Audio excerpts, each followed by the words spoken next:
Today, I will share a truly remarkable tale with you. The story of how a general of the Ultramar sector appointed me to the post of driver mechanic of a Manticore. I will tell you how this machine operates and recount the many intense events my crew and I experienced during my arduous service. I trained as a driver, following the calling of my heart. My father commanded an entire Baneblade, and my grandfather, though my memories of him are faint, was, according to my father, the principal steersman of a colossal Reaver battle titan. Ever since I heard the stories of my grandfather at a very young age, I dreamed of following in his footsteps. I completed my training, received my recommendations, and submitted a request to join the 110th Armored Brigade. My petition was approved almost immediately. Good drivers have always been a scarce resource. Unfortunately, most didn't survive for long and were forced to yield their souls to the Emperor alongside their loyal war machines. I understood this perfectly. Yet, I dreamed of becoming who I am today. The citizens of the Ultramar sector have an incredible admiration for such people. Those who drive armor into battle, obliterating any threat to the Imperium, are revered as heroes. My first assignment was a Chimera, not the most complex vehicle to pilot, but an incredibly vital combat unit.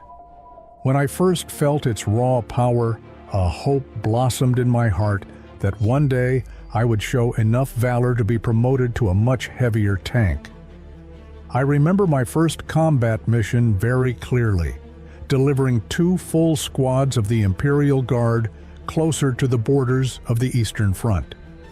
I deeply admired those men, but I also knew with absolute certainty that some of them might never return to base alive. Ordinary soldiers, guardsmen, hold the defensive line of the entire Imperium. They are its mightiest shield, its most numerous, yet equally its most vulnerable. They have no heavy armor, just a few spare magazines on their person, and then it's forward, to execute the Emperor's will, even knowing it will likely be their final order. I wouldn't be telling you this if it weren't for the horrors I witnessed on the battlefields. An old friend of mine, with whom I trained back in the day, mastered the art of letters and was assigned to oversee one of the Imperium's minor librariums. He shared a terrifying piece of information with me. An average guardsman, the kind I transport in my Chimera, has an expected combat lifespan of about 15 hours. These numbers instill a profound dread, but it is a dark truth an ordinary citizen is never meant to hear. Drivers live a little longer. If we're talking about light armor, the numbers vary from a single day to a few. Hearing this from a good friend was horrifying, but I knew exactly what risk I was taking. Early one morning, when the order for another transport run was given, I was commanded to stay back and repair another broken-down Chimera. My regular crew rolled out with a replacement driver. Hours passed, and they never returned. Later, I was informed that my Chimera had been destroyed by enemy forces that day. A crushing despair flooded my mind. I will remember that day for the rest of my life. I was assigned to a new crew, a new tour of duty. Long, agonizing months followed. A full year passed, and my efforts were not in vain. I was promoted to a transport specialist for Chimera chassis vehicles. My joy knew no bounds. Finally, I would be piloting something of greater strategic value. Initially, they intended to entrust me with a Basilisk, but the moment I arrived at the 110th Armored Brigade's base, an order came from High Command. Appoint this trooper as the primary driver of a highly rare Manticore, one of the few allocated to our brigade by the direct request of the planetary governor himself. When I was told the news, I was shocked. Was 1 year of service really enough to earn such a high post? But there was no time for questions. A Tyranid Hive Fleet swarm was closing in on the sector's borders. Rumor had it, they called it Behemoth. The name meant nothing to me, but experience told me it boded ill. A Valkyrie transport was already waiting for me. The Manticore and my new crew were loaded aboard. On the way to the sector border, I got to know them, and I can tell you I was incredibly lucky to meet such fine men. It took 4 people to operate such artillery: a driver, a commander, a gunner, and a loader. By the time we reached the drop zone, we had practically become friends. Our commander was particularly charismatic. His face was scarred, and the stories he told sent shivers down our spines. But we had no time to enjoy this moment of peace before we arrived at the drop point. The flight was short, as the main base wasn't far off. The order barked over the Vox. "Crew to your stations, our mission has just begun." The power of a Manticore feels far more grandiose than a standard Chimera, even though it shares the same chassis. The interior, I can tell you, is a completely different beast. There are numerous levers and gyroscopic stabilizers designed to partially absorb the shockwave of a missile launch. Before I could fully study the controls, the Valkyrie touched down successfully, and we had to move the vehicle into position. I found the throttle lever quickly enough. The speed of this marvel of engineering was surprisingly high. I was told it could hit up to 60 kilometers per hour. And thanks to the Chimera chassis, its maneuverability and mobility were exceptional. 20 minutes later, we reached our coordinates. The next order from the commander came through: "Prepare the vehicle for combat." In a heartbeat, every crew member reported their station's readiness. The Manticore was ready for battle. The only problem was, we had no rockets loaded, nor did we have any immediately at hand. The task of delivering such massive munitions fell upon the shoulders of servitors. Dozens of bodies, mutilated by mechanical implants, began hauling the rockets toward us, assisting our loader in slotting them into the launcher. I saw with my own eyes how they carried warheads weighing hundreds of kilograms. An ordinary human spine would have snapped instantly, but servitors are different. They are reinforced with heavy bionics, mechanical limbs, and metal rods driven straight into their spines. This horrifying fusion of man and machine worked surprisingly well. Still, it took several hours just to fully arm our machine of righteous judgment. There was no room for error. Each missile went through numerous rites of consecration. Sacred litanies were inscribed upon the casings. The utmost attention was paid to this. At first, I didn't understand why. When I asked the commander, he replied, "If the warhead isn't meticulously prepared, the machine spirit might misinterpret it, or terrifyingly perceive it as hostile. There have been instances of Manticores firing arbitrarily, even upon Allied formations. Few speak of this, but the sanctity of the arming ritual is paramount." I had no right to doubt his words. We shared a common goal: complete the mission and survive. Survive a battle against an enemy I had never laid eyes upon. I had heard tales of Tyranids when I was very young. They used these Xenos to frighten children, but they were largely treated as myth. I grew up on a remote world. But today, we were about to meet them face to face. Just as the missiles were primed, the wail of the sirens tore through the air. Following it came a stern, precise order: all forces brace. Expected arrival of the Hive Fleet on the surface in 10 minutes. Those 10 minutes were the longest of our lives. Everyone stood in silence, staring at the sky. It turned completely dark. Something had blotted out the sun, choking its rays before they could pierce the planet's atmosphere. We watched as infantry and armored regiments, standing as a shield across multiple defensive lines, froze in profound terror. We saw the first line open fire. That meant only one thing. The Tyranids, vile and incomprehensibly deadly Xenos, had begun their invasion. A massive stain on the distant horizon rolled forward in an endless, writhing avalanche. The gunner frantically slewed the turret toward the enemy. The commander issued the order, "All weapons, fire at will!" I pulled the lever, and the first Storm Eagle rocket surged forward at a speed exceeding 1,000 kilometers per hour. The resonating steel of the launch slammed into our ears, as if someone was trying to shove something razor-sharp directly into our ear canals. This was our reality, and we had to endure it. Massive firepower comes with a price, but it wouldn't break us. Within 4 minutes, all rockets were spent. Some of the crew were bleeding from their ears.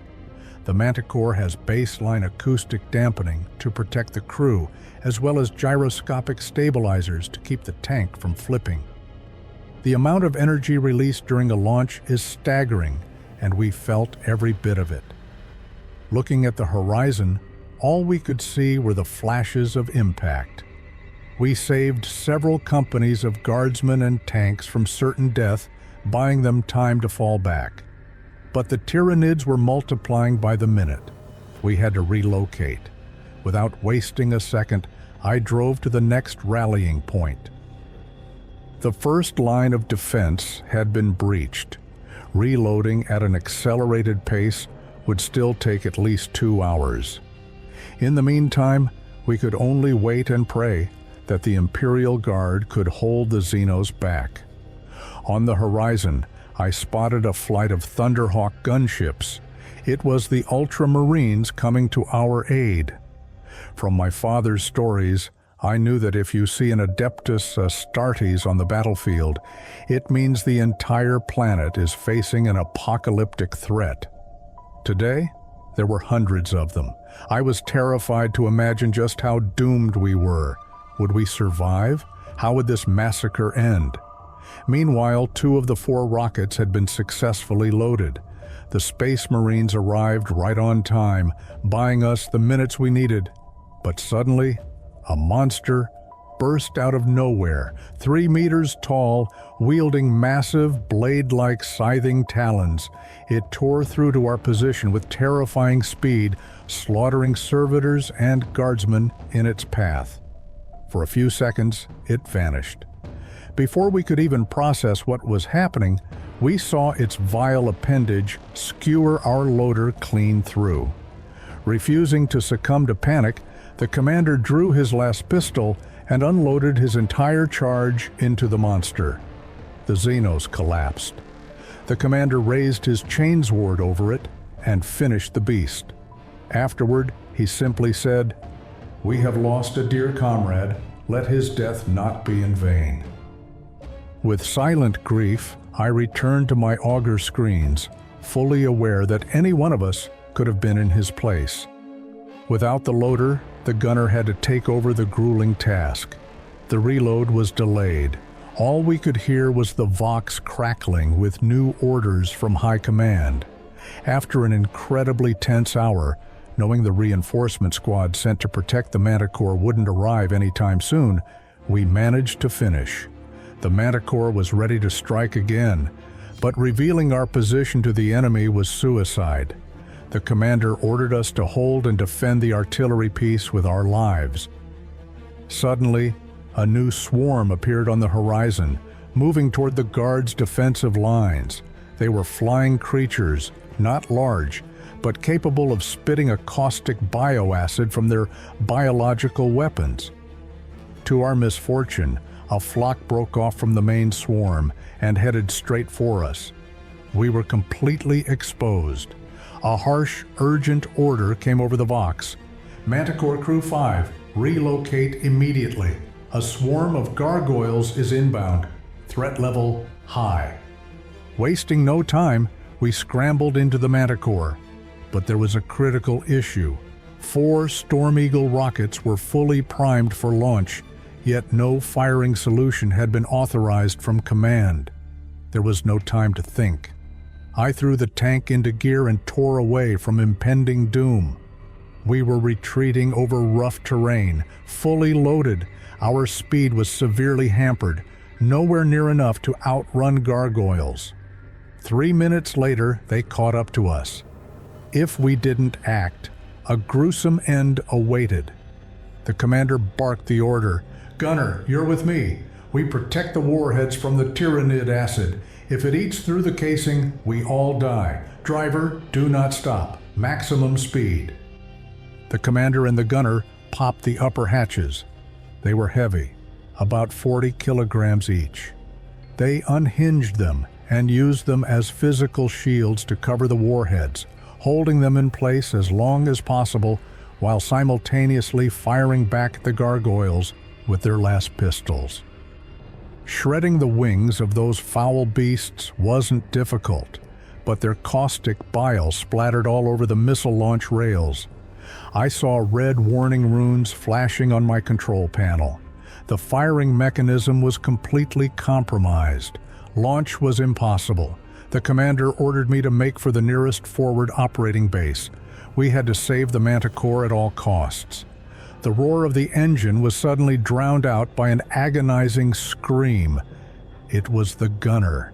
The caustic acid had splashed onto his shoulder, melting the skin down to the bone in seconds.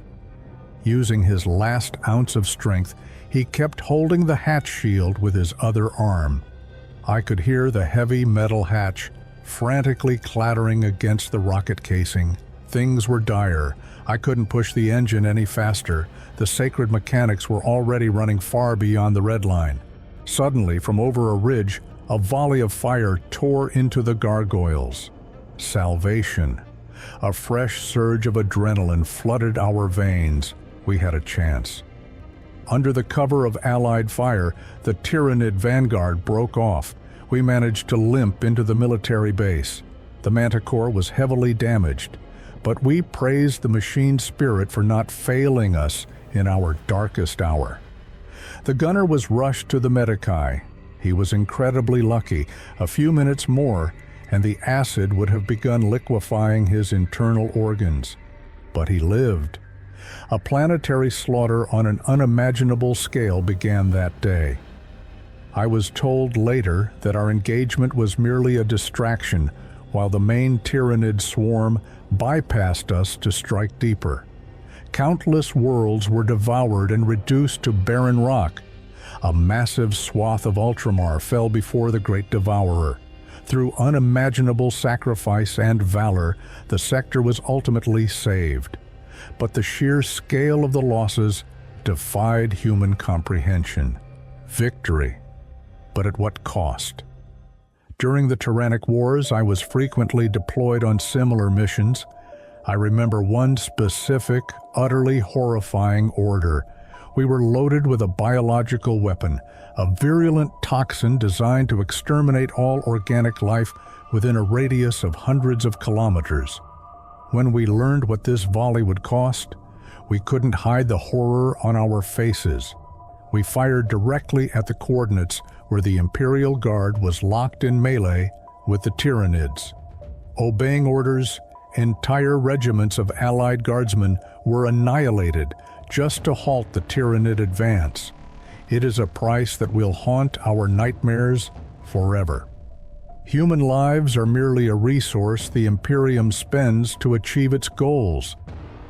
After the campaign against the Tyrannids ended, I was promoted to the rank of sergeant. My combat experience had gained real value, and I was sometimes assigned to train fresh recruits. But I will leave you with this one truth. The sheer volume of horror I have witnessed with my own eyes has inflicted irreparable damage upon my mind. The only advice I can offer you is this: do not fall into despair. For in this galaxy, despair is but the beginning of something far more maddening. If my tale resonated with you, strike the like rune and subscribe to this Vox channel. I have many more dark battle logs to share. The Emperor protects.